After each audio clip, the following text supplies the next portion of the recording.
Андрей не видел Марину больше 10 лет. После развода он пытался вычеркнуть ее из своей жизни. Погружался в работу, заводил случайные романы, искал новые впечатления, лишь бы не думать о прошлом. Но в глубине души все равно оставалось то самое чувство. Смутная вина, которую он так и не смог до конца побороть.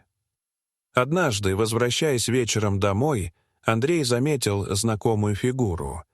Марина сидела на длинной деревянной скамейке и наблюдала за 3 мальчишками, которые играли на детской площадке.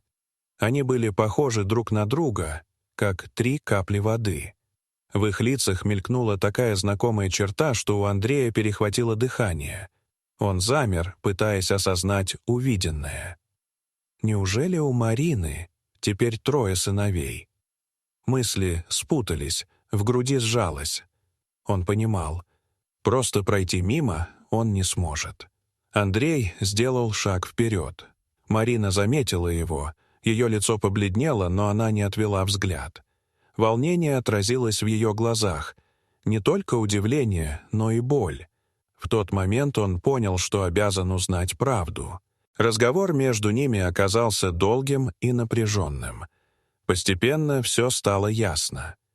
Спустя пару недель после развода Марина узнала, что беременна, но так и не решилась сказать Андрею. Слишком свежа была его фраза «Хочу забыть тебя, исчезни из моей жизни». Она поверила, что именно так будет лучше для него. Андрей слушал ее признание и ощущал, как внутри поднимается ураган. Шок, гнев, отчаяние и вместе с этим странная горькая радость. Оказывается, все эти годы у него были сыновья. 3 мальчика. Его мальчики. Он пропустил их первые шаги, первые слова, школьные праздники. Но еще не все было потеряно. Он начал осторожно входить в их жизнь. Сначала просто заходил в гости к Марине, наблюдал со стороны, как они играют. Потом стал забирать их на прогулки, помогать с уроками, учить кататься на велосипеде и плавать в городском бассейне. С каждым днем он все больше чувствовал себя отцом. И все чаще ловил себя на том, что не хочет уходить вечером. Марина первое время держала дистанцию. Ее можно было понять. Слишком много обид, слишком много недосказанности осталось между ними. Но день за днем лед постепенно таял.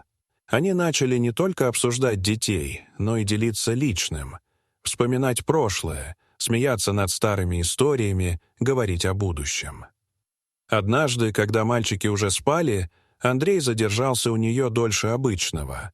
Они сидели на маленькой кухне, пили чай, почти не разговаривали.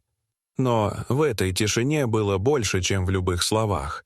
А через год они снова поженились. Тихо, без пышных праздников, только в кругу самых близких. На этот раз навсегда. Дорогие зрители, что вы думаете об этой истории? Расскажите, пожалуйста, в комментариях. А если вам понравилось это видео, то ставьте лайк и подписывайтесь на наш канал. До свидания.